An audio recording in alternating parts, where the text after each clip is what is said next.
Baru saja ada himbauan 3M. Sekarang ada himbauan 5M. Coba. 5M. Nah, masih mending 5M. Saya sudah belasan M. Ya. Beli rumah, minjam. Beli kebun, minjam. Beli sawah, minjam. Kemarin beli istri, minjam. Ya.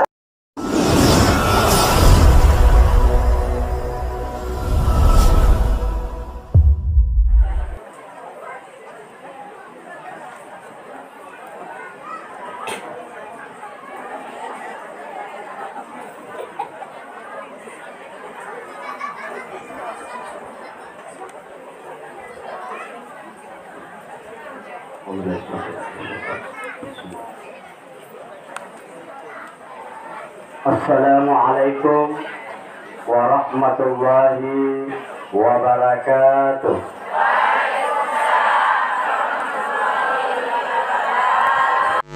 Alhamdulillah, alhamdulillahillazi anzala as-sakinata fi qulubil mu'minin wa ja'alana min ahli sunnah wal jamaah.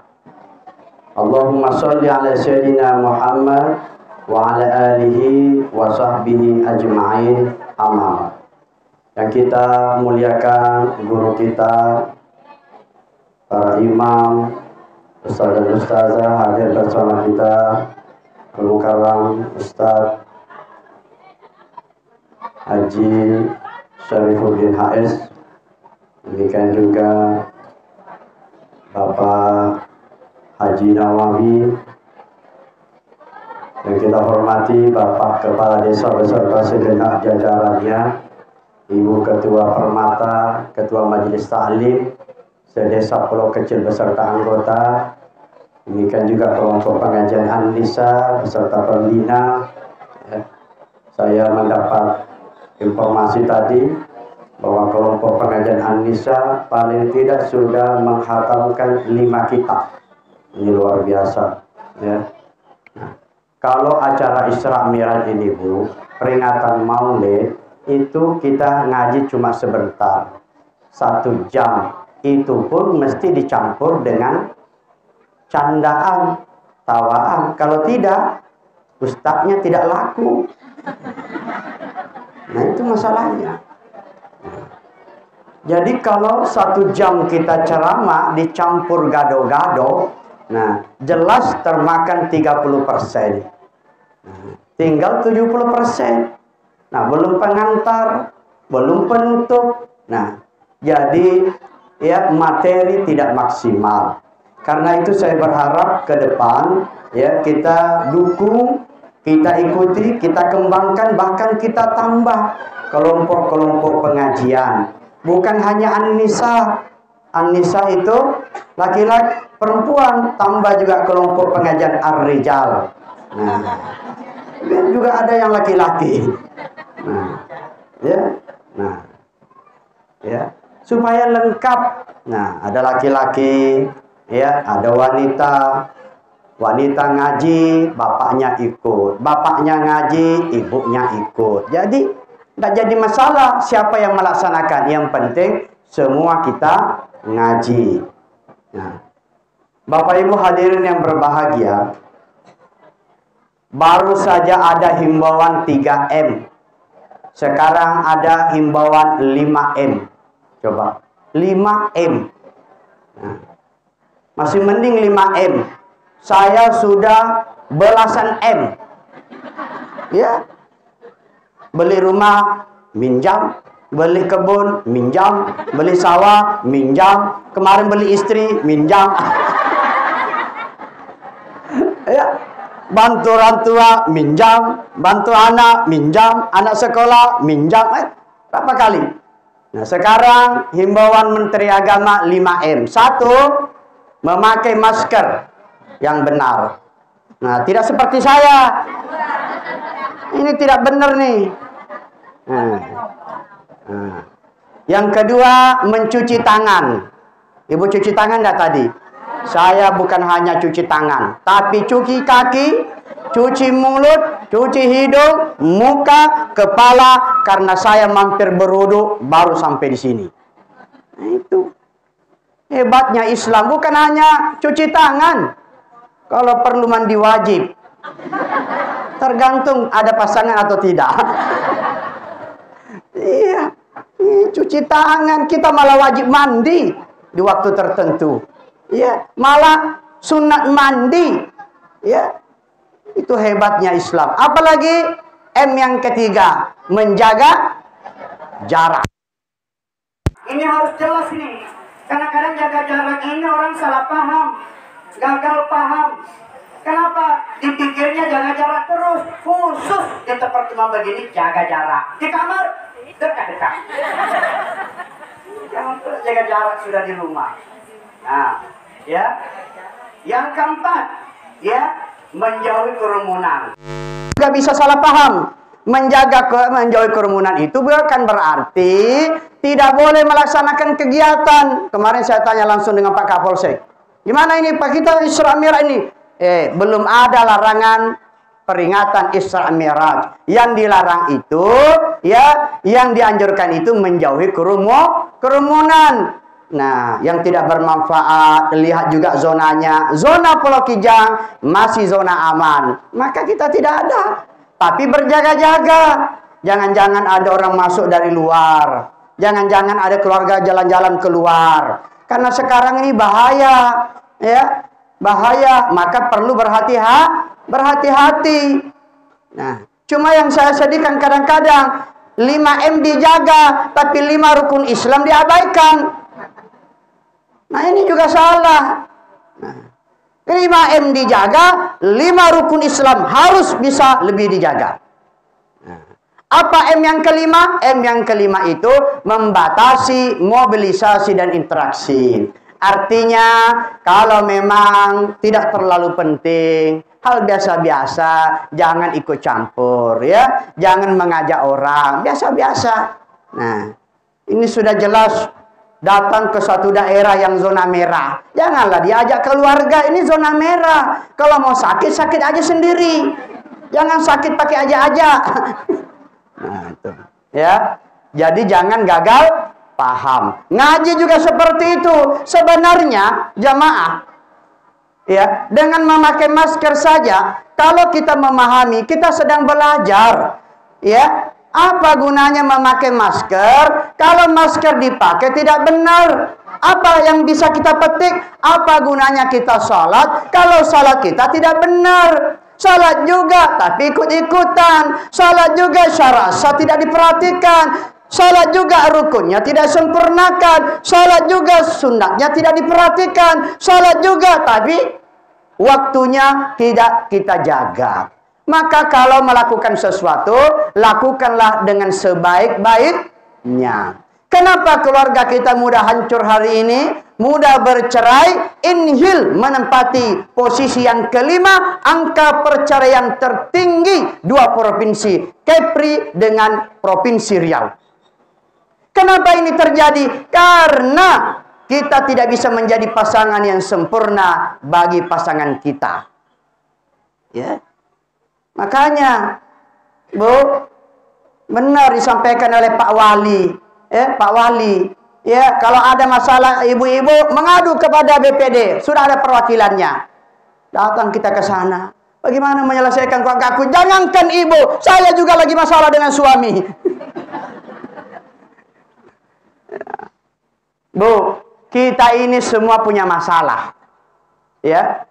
Dan salah satu penyebab kenapa Rasulullah SAW di Isra Mi'rajkan, Allah menguji sebelumnya.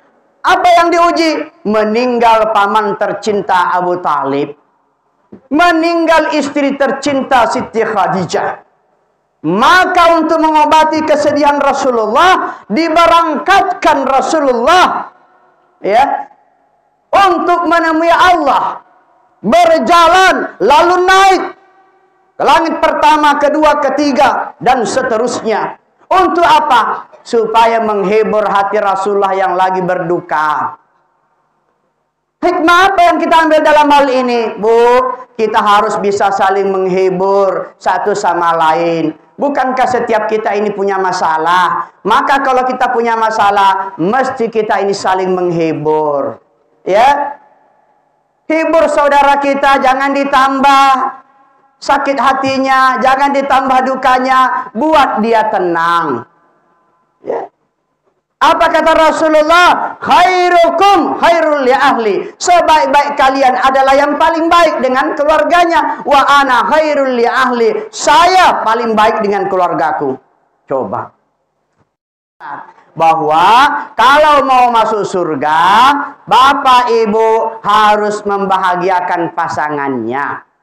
Tidak bisa masuk surga kalau pasangan kita tidak bahagia. Bagaimana mungkin istri kita bisa bahagia, Pak? Kalau ternyata mau masak tidak ada bisa dimasak, yang dimakan tidak ada, mau belanja tidak ada. Saya tahu penyakit ibu-ibu, pasti ibu-ibu tuh mukanya kayak sanggarak bonyok. Iya. Sanggarak jemu, misalnya udah sanggarak jemu. Sanggarak jemu itu namanya sanggarak godok-godok. Mapaku tetap pana makun raya. Asal makun raya perempuan itu, ya, di rumah ada yang bisa dimakan, ada yang sudah bisa dimasak, ada yang bisa disimpan, ada bisa beli pakaian. Selesai masalahnya, tidak ada perempuan lagi yang marah. Betul tak? Nah, kalau mau masuk surga bapak-bapak, penuhi yang ini, selesai. Ya. Ini mau datang bulan Ramadan, tidak lama lagi. Ah, itu tanya tuh, Bu, bagaimana mukananya, sudah ganti belum? Nah, belum? Ada suaminya di sini? Makanya kalau pergi ngaji itu bawa suami. Apalagi yang ke ceramah Pak Lintar. Insya Allah seimbang ceramah saya. Saya tidak Bapak, tapi saya ingin Bapak Ibu bahagia di rumah. Bagaimana mau masuk surga? Di dunia aja sudah neraka. Iya. Bu, mau masuk surga? Muliakan suami kita. Jangan sampai dia sakit hati. Walaupun dia tidak kasih uang belanja, terserah. Yang penting ibu berbakti kepada suami. Yang penting hormat.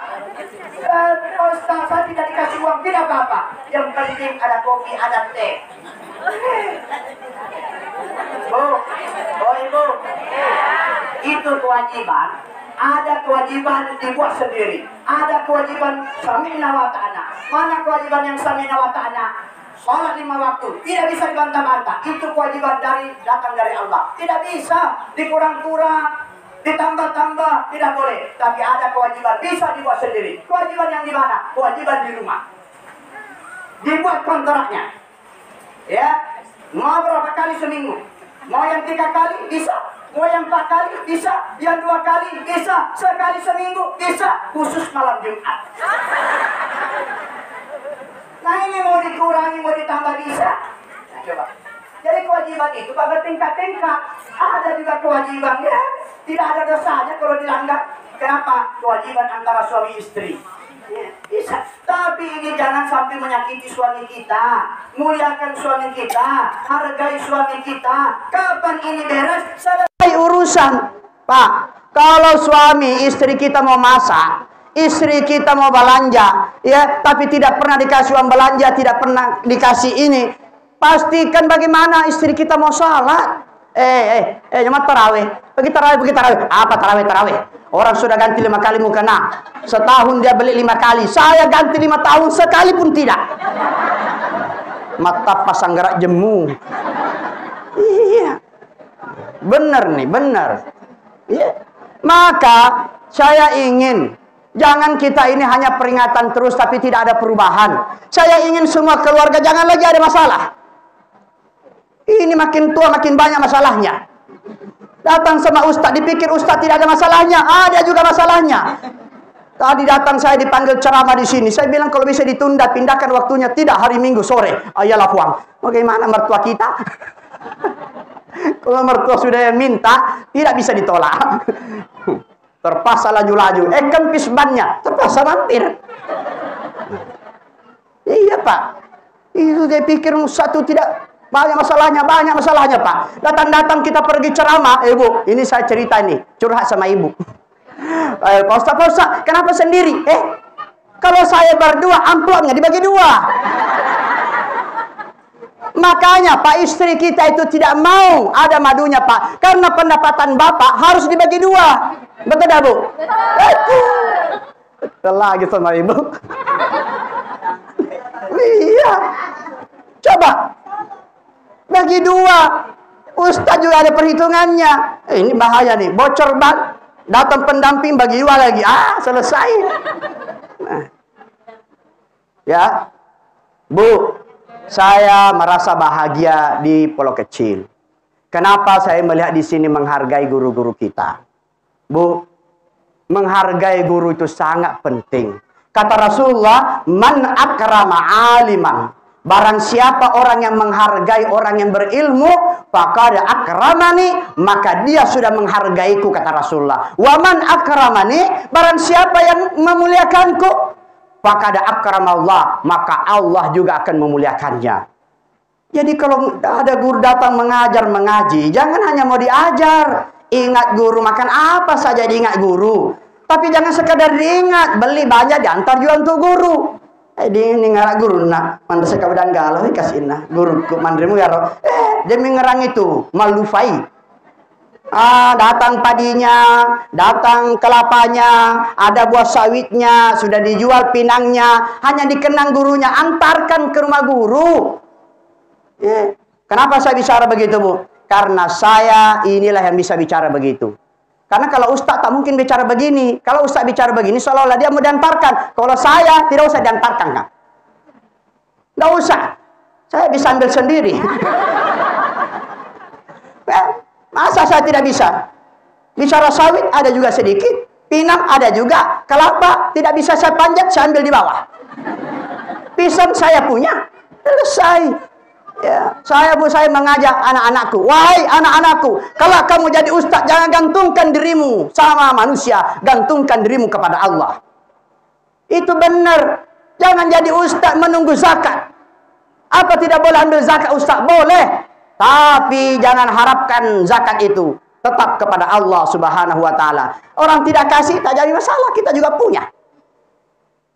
Ya. Makanya banyak orang, Pak Lintar, sudah pegawai, sudah ini, masa ke kebun lagi? Saya ini mau makan pisang. Nanti masak pisangmu tidak kasih dengan saya. Kamu sudah goreng tidak panggil saya. Tapi penciuman sampai di rumah. Baru titi anu. Bau nabalet tuh. Maaf Bu. Ya, begini kalau pengajian sore. Kalau pengajian pagi beda. Sore harus begini. Nanti tidak masuk dia. Bisa gagal paham. Kalau ceramah pagi dibawa sore. Nah, Bu. Kenapa penting memuliakan guru kita? Karena guru itu ibarat cahaya yang terang. Rasulullah sebelum diisra mi'rajkan itu dibedah. Dalam riwayat disebutkan 5 kali dibedah. Terakhir kita lihat bagaimana Rasulullah dibedah. Setelah dibedah, diisi hatinya. Dengan apa? Dengan ilmu, dengan keyakinan, dengan Islam, dengan iman, bahkan dengan hilman, kelembutan. Iya. Kita ini kapan mau mengisi jiwa kita? Saya tanya, kapan kita bisa mengisi jiwa kita? Di rumah kita lewat HP, di rumah kita nonton, ada kesempatan buka Facebook, ada kesempatan buka WA, lalu kapan mengisi jiwa kita?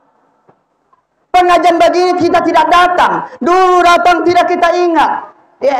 Kapan kita mengisi jiwa kita? Rasulullah yang maksum, terpelihara daripada dosa, jelas Habibullah, diisi hatinya, dipersiapkan, diisi hatinya. Kita yang tidak mau ikut pengajian, kapan bisa paham? Kapan bisa benar diri kita ini kalau kita tidak pernah dengar kata-kata guru kita?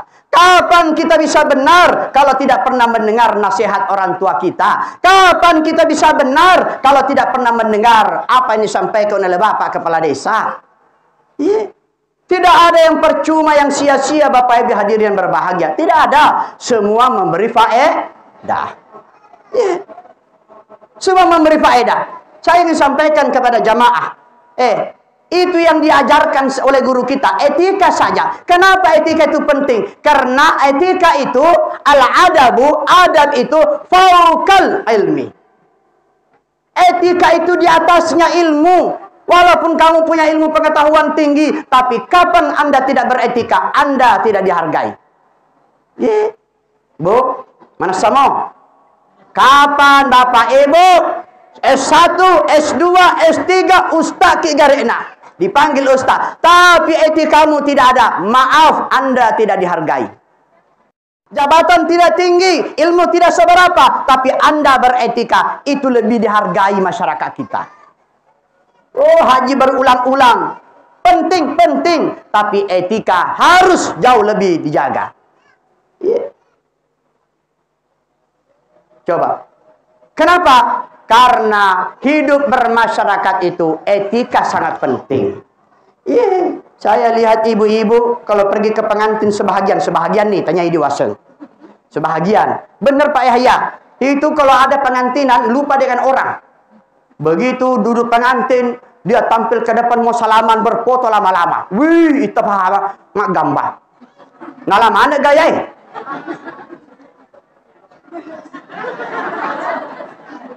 Elo ni temen remaja mak, dia pernah selesai. Gaya anak sih dulu. Nak kasih jena. Awe. Orang sudah mau salaman, sudah padat tamunya, ini tidak beretika. Apa tidak boleh bersalaman? Boleh. Tetapi nareku mega nih tahu kasih na isen ya leta. Si sama mamak gambar sudah nih. Isen nau tangga-tangga. Awe waseng malolo, anak darariolo.